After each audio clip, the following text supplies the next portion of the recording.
Hello everyone, welcome to Tactical Session 4. This week we will have 3v2s, both in the attack and the defense, starting with the latter. So, we are the blue players, 2 blues on the right, and our job is to stop the 3 oranges on the left side coming past us, going off screen. Again, setup will remain the same. I will show up in the top left corner now and then, give my feedback on certain aspects. Then the coaching points will also be down at the bottom of the screen, nice and blue, so you can notice it immediately. Follow along. We'll have questions here and there. We'll have different quizzes at the end. And again, we'll see who was last week's best performer. And you can have that form as well. We're going to follow along and then find this week's best performer.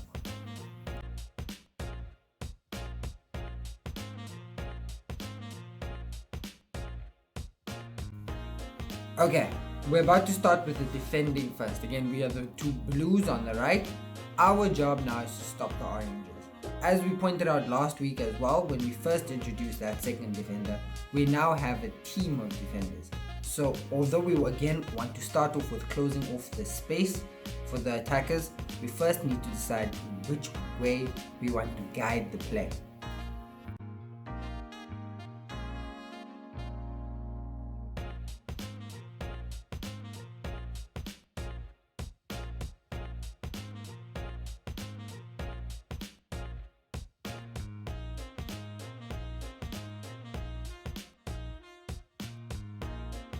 Once we've decided which way we want to guide the play, we can now step up and close down the attacker's space. But once we approach the attackers, we also want to be very strategic with the manner in which we do so. So what we'll have is we'll have one player close down and press a bit higher than the other, so that one presses and one covers. That pressing player will also specifically target the players we don't want in possession. Okay, so that pressing defender is going to get right up on the attackers we don't want in possession, closing down their space and making it less likely that the attacking team will pass towards that player. Similarly, we'll leave open space for the players we do want in possession so that we can trap or attract the ball towards those players.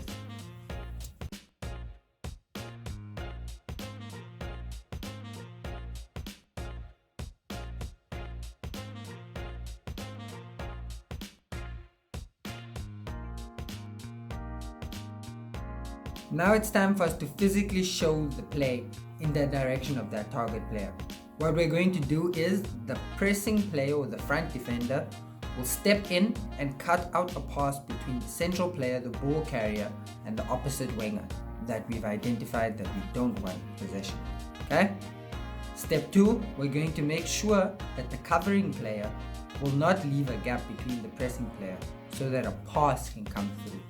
Okay, so we're cutting out the pass into the winger and we're cutting a pass that cuts through the defense. We're cutting those 2 out.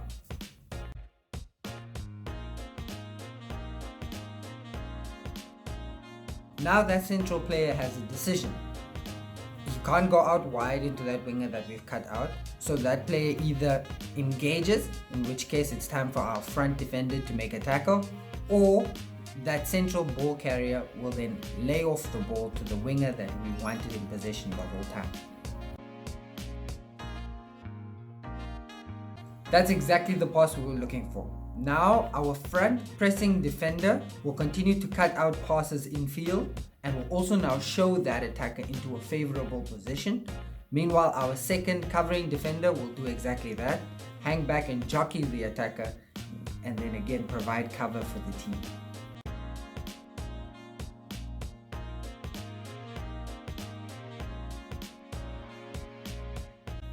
Now it's time for our front pressing defender to engage.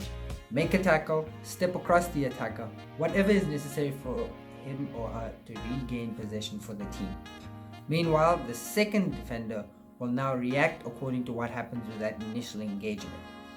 If the defender is beat completely and the attacker is not only past the defender but in full control of the ball, it's now time for that remaining defender to step back, jockey the play, and engage in a 3v1.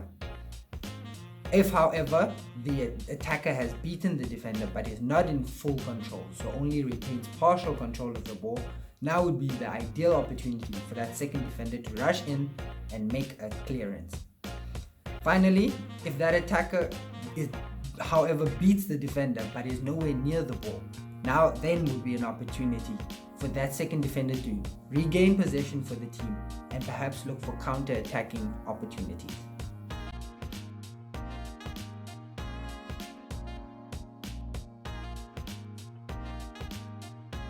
That's it for the defending section of this week's tactical session. Let's quickly run through all the main points.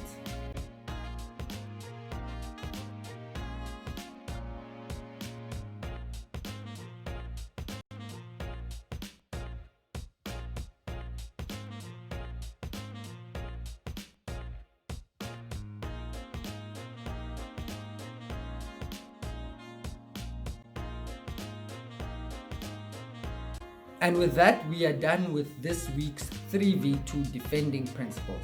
Now time for us to move on to the attacking principles. Again, we will remain the blue players. However, this time we will be on the left side of the screen. We will be the 3, and it's our job to get past the 2 orange defenders on the right side of the screen and go off screen again on the right side of that screen.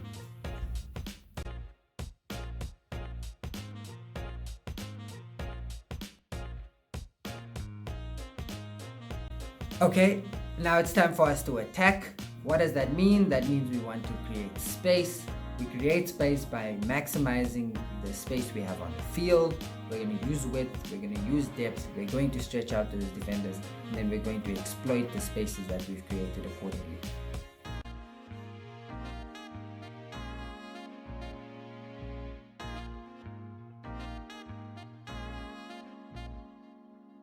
Now we're going to move on. Again, this week we're going to look at 2 options on how to get past the defense. What's important for you to notice though for both options is how do the players move and how does that movement create space, and then how is that space then exploited.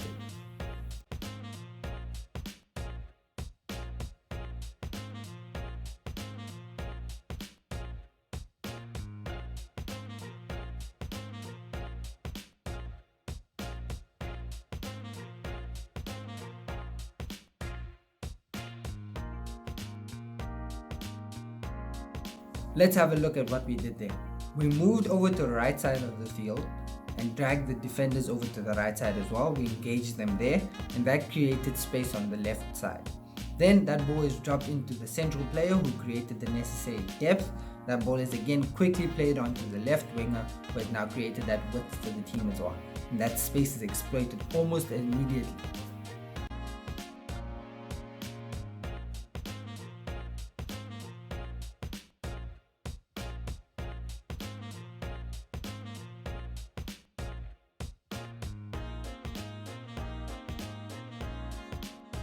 Again, the same thing.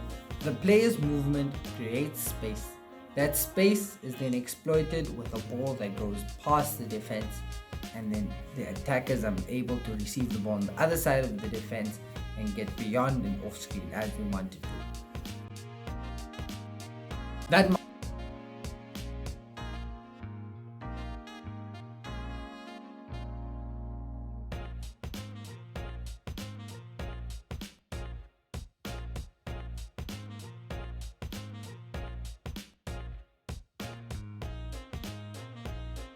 And that concludes tactical session 4.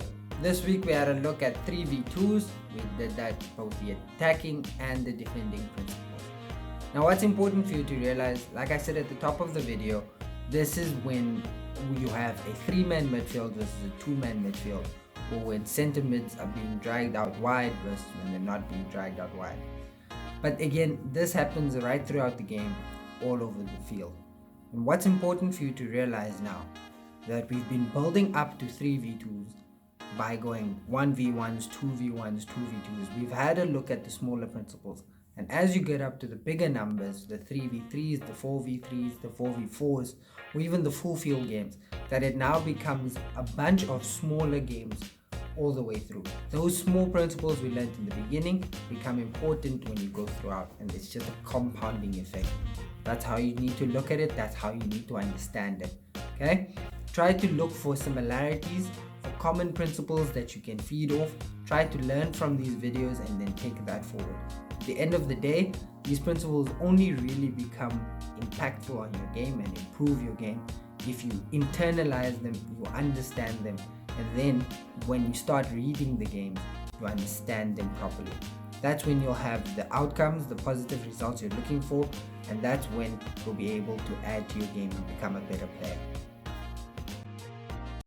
And then for the last bit of business for this week, last week was obviously Tactical Session 3. We sent out the form with questions for the players to answer.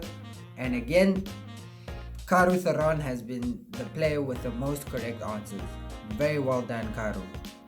We will have the form again at the bottom of this video. You will have questions for the players to answer, and let's see if anybody can stop Karu from making it 3 in a row.